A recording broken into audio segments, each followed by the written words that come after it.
Hello everyone, today we are going to learn basic NanoCAD tutorials how to change unit.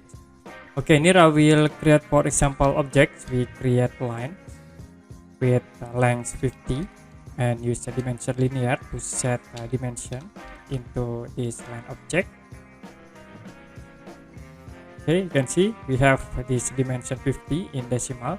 If you want to change into inch or feet, you can tap dim style to open dimension style manager, click modify.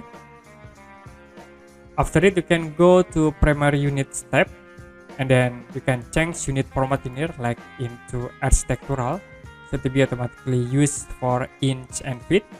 Click OK to apply. Click close and it be automatically changed for this dimension unit. Okay, that's it, how to change units in NanoCAD. And if you have any question about this tutorial, you can comment below this video.